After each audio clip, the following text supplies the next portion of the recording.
दोस्तों, एक हिंदू कभी भ्रष्ट नहीं हो सकता और एक भ्रष्ट कभी हिंदू नहीं हो सकता। क्या आपने कभी सोचा है कि दुनिया में इतने सारे धर्म और मजहब होने के बावजूद हमेशा हिंदुओं पर ही सबसे ज्यादा अत्याचार क्यों होता है? क्या आपने कभी सोचा है कि दुनिया की शुरुआत से लेकर आज तक सबसे ज्यादा शोषण सिर्फ हिंदुओं का ही क्यों हुआ है?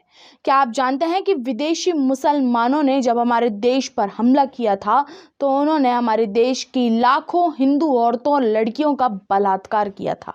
क्या आप जानते हैं कि मोहम्मद कासिम से लेकर औरंगजेब तक और शेरशाह सूरी से लेकर मोहम्मद गौरी तक सारे मुस्लिम आक्रमणकारियों ने बड़ी आसानी से न सिर्फ हमारी धन दौलत और इज्जत को लूटा, बल्कि हमारे महान इतिहास पर भी कालिक लगा दी, जो आज तक नहीं मिट पाई है। आखिर वो क्या वजह है जिसके कारण राम और कृष्ण की धरती को कुछ असभ्य कबीलों की सरदार हिंदुओं के खून से लाल कर गए?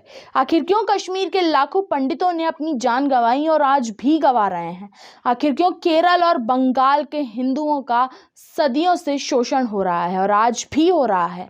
दोस्तों, ये वो सारे सवाल हैं जो हमारे दिमाग में कोहराम मचा देते हैं। लेकिन जब हम इन सारी घटनाओं का विश्लेषण करते हैं तो हमें पता चलता है कि अतीत से लेकर आज तक हो रही इन घटनाओं का कारण सिर्फ हिंदुओं का भ्रष्टाचार और हिंदुओं का लालच है।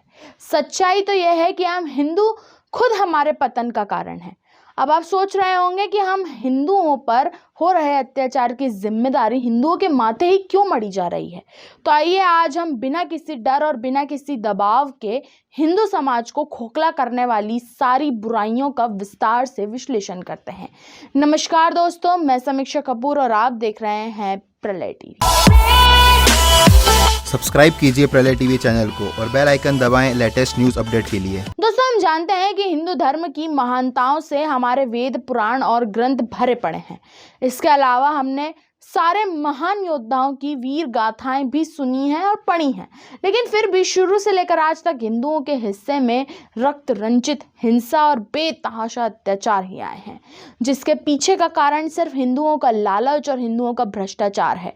क्योंकि हमारे महान हिंदू समाज के जितनी दुर्गति इन कारणों से हुई है, उतनी दुर्गति और किसी भी कारण से नहीं हुई है। अकेले भ्रष्टाचार ने ही हिंदू समाज का सबसे बड़ा नुकसान किया है। इस भ्रष्टाचार ने समाज में इतनी बड़ी खामियां बना दी जिनसे पार पाना निकट भविष्य में बिल्कुल संभव नहीं है। आज एक हिंदू अपने फायदे के लिए दूसरे हिंदुओं को लूट रहा है। हिंदुओं से रिश्वत लेकर एक हिंदू अधिकारी बंगले बना रहा है, एक हिंदू दूसरे हिंदू का शोषण कर रहा है। फिर भी हम किसी के मुंह से हिंदुत्व की बात करें। आज हम भ्रष्टाचार को एक सामान्य सी घटना बना चुके हैं। रिश्वत लेकर काम करना और करवाना हमारे जीवन का एक हिस्सा बन चुका है। क्योंकि अधिकारी कितनी भी रिश्वत ले, कितना भी भ्रष्टाचार कर ले, लेकिन हमारे मुंह से बिल्कुल भी आवाज़ नहीं निकलती। हम कीड़े मकोड़ों की तरह सिर्फ अपने काम में लगे रहते हैं, जिससे भ्रष्टाचार को और ज़्यादा बढ़ावा मिलता है। एक हिंदू जब पैदा होता है तो उसका बर्थ सर्टिफिकेट बनवाने में रिश्वत ली जाती है। जब पढ़ने के लिए किसी बड़े स्कूल में दाखिला लेता है तो उसे भी रिश्वत ली जाती है। स्कूल के बाद जब वो सरकारी कॉलेज जाता है तब रिश्वत ली जाती है, तो फिर उसे रिश्वत देनी पड़ती है। कॉलेज के बाद उसे नौकरी के लिए एक बार फिर रिश्वत देनी पड़ती है। दोस्तों, भ्रष्टाचार का ये सिलसिला यहीं खत्म नहीं होता, क्योंकि इसके बाद भी उसे नौकरी में प्रमोशन, घर के लिए लोन, बच्चों की पढ़ाई और नौकरी के लिए बार बार लगातार रिश्वत देनी पड़ती है।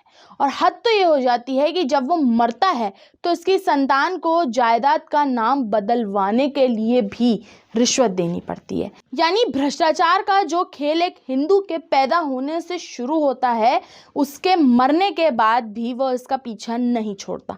अब अगर हम भ्रष्टाचार के इस खेल की भी बारीकी से अध्ययन करें तो पता चलता है कि भ्रष्टाचार करने वाले अधिकारियों को हमारे सिस्टम में ज़रूरत से ज़्यादा सम्मान मिलता है, जबकि एक ईमानदार अधिकारी का मजाक उड़ाया जाता है और हिंदुत्व की बात करने वाले लोग चुपचाप मुंह बंद करके देखते रहते हैं।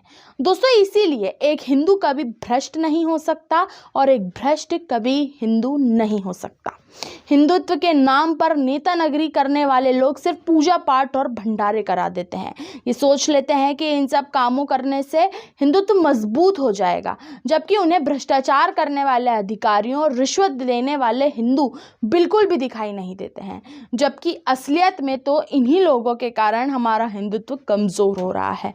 दोस्तों, अगर हम चाहते हैं कि हमारा हिंदुत्व मजबूत हो जाए तो इसके लिए सबसे पहले सारे हिंदुओं को सड़कों पर निकलना चाहिए और भ्रष्टाचार करने वाले अधिकारियों की पिटाई करनी चाहिए, जिसके बाद उनका जुलूस भी निकालना चाहिए।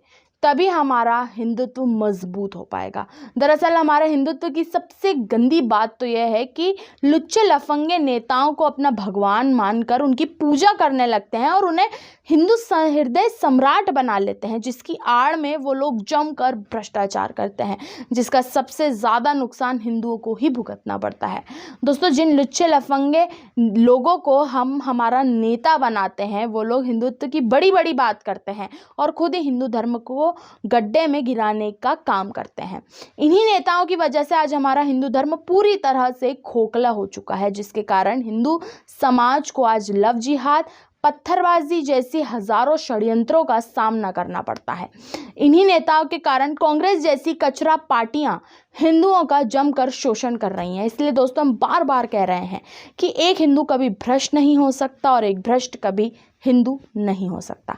इन्हीं नेताओं के कारण चीन और पाकिस्तान जैसे टुच्चे देश आए दिन हमें नुकसान पहुंचा रहे हैं, क्योंकि एक शैतान वहीं अपना डेरा बनाता है जहां उसे कोई खोट नजर आता है। लेकिन फिर भी हम इन्हीं नेताओं की पूजा करते हैं, इन्हीं को अपना भगवान मानते हैं, जिसके कारण हमें बार बार धोखा और सिर्फ धोखा मिलता है। वास्तव में हम लोग हिंदू नहीं हैं, हम सब लोग कन्वर्ट हो चुके हैं। हम सब हिंदुत्व के नाम पर दाग बन चुके हैं और बचे कुचे हिंदुत्व को भी धूल में मिलाने का काम कर रहे हैं, क्योंकि इस तरह कीड़े मकोड़ों की तरह जीना हिंदुत्व की निशानी बिल्कुल भी नहीं हो सकती। और अगर देखा जाए तो रावण और दुर्योधन हमसे लाख गुना अच्छे थे, जो खुद के लिए लड़ना जानते थे, लेकिन हम लोग ना तो खुद लड़ते हैं और ना ही दूसरों का साथ देते हैं, जिसके कारण मुसलमानों, कांग्रेसियों और वामपंथियों जैसे तमाम हिंदू विरोधियों को हम पर हमला करने का बार बार मौका मिलता रहता है। दोस्तों, आज के वीडियो में ये बात बहुत साफ तौर से हम क्लियर करना चाहते हैं कि हम किसी भी प्रकार से हिंदुओं के खिलाफ नहीं हैं और ना ही हम हिंदुओं का अपमान करना चाहते हैं। हमारा मानना है कि हिंदू धर्म दुनिया का सर्वश्रेष्ठ धर्म है, जिसका कोई भी मुकाबला नहीं कर सकता। लेकिन हिंदू समाज में भ्रष्टाचार और एक दूसरे का शोषण करने की जो गंदी आदत है, हमें उसे बदलना चाहिए। अगर आपको हमारे शब्दों या विचारों से कोई परेशानी है तो आप हमें कोई ऐसा काम बता दीजिए जिसमें भ्रष्टाचार नहीं होता है या जिसके लिए आपको रिश्वत देनी नहीं पड़ती है।